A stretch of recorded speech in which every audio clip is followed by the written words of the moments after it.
what were some of the biggest mistakes that you learned from on this deal? Oh, bro, I had all kinds of mistakes. I learned all kinds of stuff.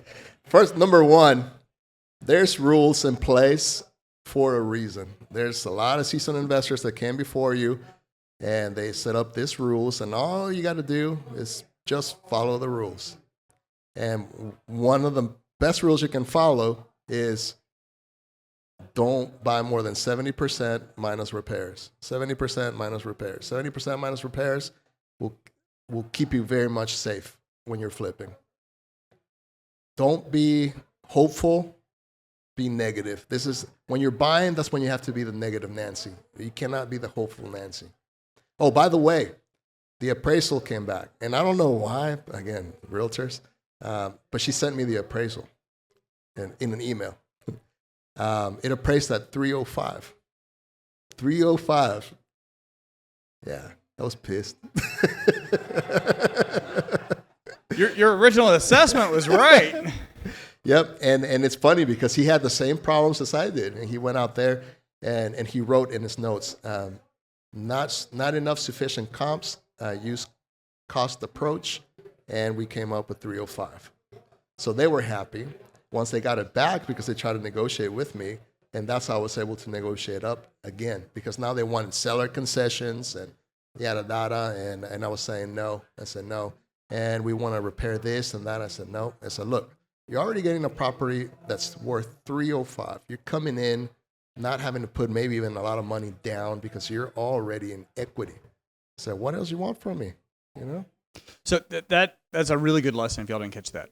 I did that all the time. And it obviously, the bigger the gap, the better.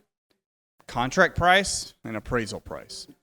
Appraisers, by and large, they want transactions to go through. They want to be able to help you out. But at the end of the day, they're using data, and they're a third party. They're independent of the lenders. They're going to do what they do. And getting an appraiser, if it's a bad appraisal, to admit that they're wrong and amend it, I'm like 10, or I'm like 0 for 10 on that. So, but in the case like you had where they come out and they appraise, it's higher in contract price, and you're flipping an older home. Inspector comes in, they do their job, they give that buyer, an 80-page document of everything that's wrong with the house.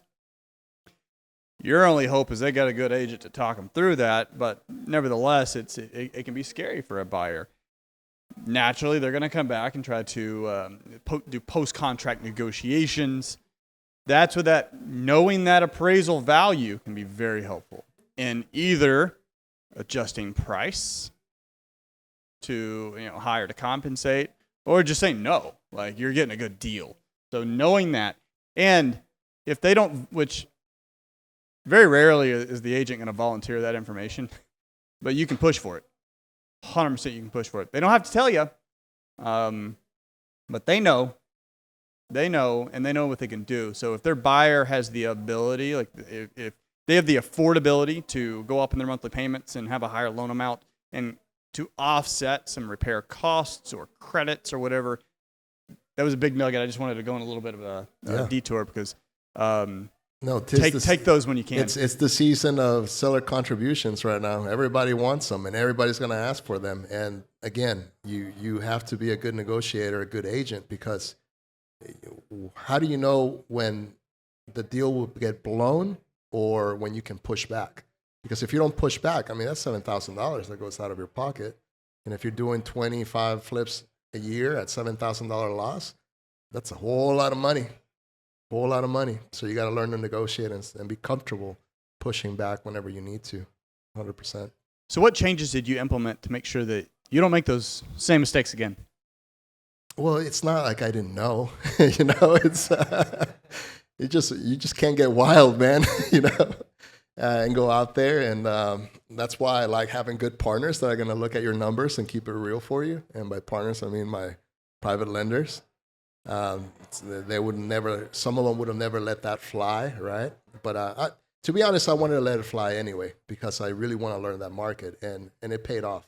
At that point, I bought 4 properties at the same time in that city, like within a short amount of time, and and that some of them were going to be rentals and some flips and all that. So it's I really want to get to know that area. So that's why I did it. It was also a research method, call it, just a very risky one, right? So if you're thinking about doing that, it's probably a good idea to partner with someone that has been in that market. Might be it's a cheaper way to learn from someone else's mistakes.